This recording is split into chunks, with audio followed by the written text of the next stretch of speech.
10 জনকে আমরা পুরস্কৃত করার সিদ্ধান্ত গ্রহণ করেছি, যে নামগুলো এখন ঘোষণা করা হবে। এর পাশাপাশি যে মাদ্রাসা থেকে ওস্তাদের প্রচেষ্টা, মেহনত এর কারণে এই ছাত্রগুলো পুরস্কার পাচ্ছে, যোগ্য হয়েছে, সেই ওস্তাদদেরকে উৎসাহ দেওয়ার জন্য, তাদেরকে মূল্যায়ন করার জন্য তাদের জন্য থাকছে একটি উল্লেখযোগ্য পুরস্কার, যা গত বছরও ছিল, এবছরও থাকছে আলহামদুলিল্লাহ। আমরা মাগরিবের আগেই অনুষ্ঠান শেষ করতে চাই, এই জন্য আর কথা বাড়াবো না। শুধু এটুকু বলবো, হাফেজ কল্যাণ ফাউন্ডেশন হাফেজদের জন্য, হাফেজদের কল্যাণে, কোরআনের খিদমতের জন্য কাজ করতে পারে। এই জন্য আপনাদের সকলের আন্তরিক দোয়া আমরা কামনা করি।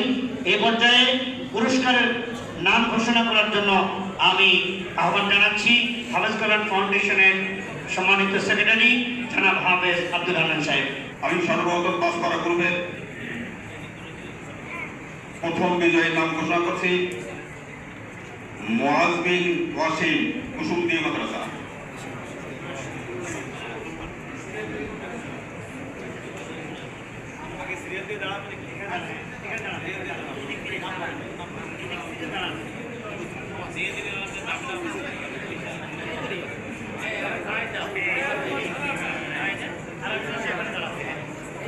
দুই নম্বর নাম বলছি হুজ্জাতুল্লাহ বিন জাহিদুর রহমান, খায়রাত মাদ্রাসা।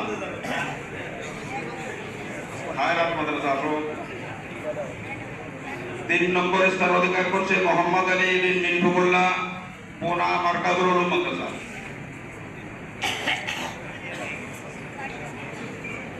চার নম্বর স্থান অধিকার করছে শফিকুল ইসলাম। আমরা তো 10 জনের পুরস্কার, প্রথম বিশেষ মেইন পুরস্কার হলো 3 জনের, বাকি যে 7 জন, এই 7 জনকে আমরা বিশেষ পুরস্কার। 4 নম্বর হলো শফিকুল ইসলাম বিন আবু নোমান, ভবানীপুর মাদ্রাসা।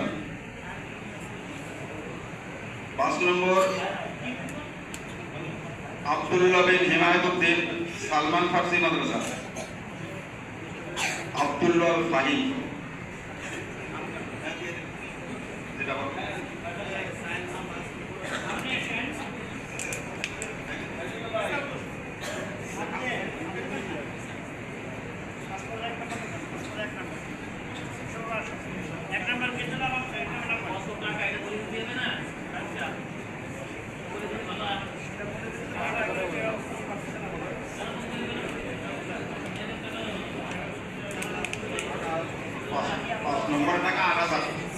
টাকা 8,000, 5 নম্বর টাকা 8,000,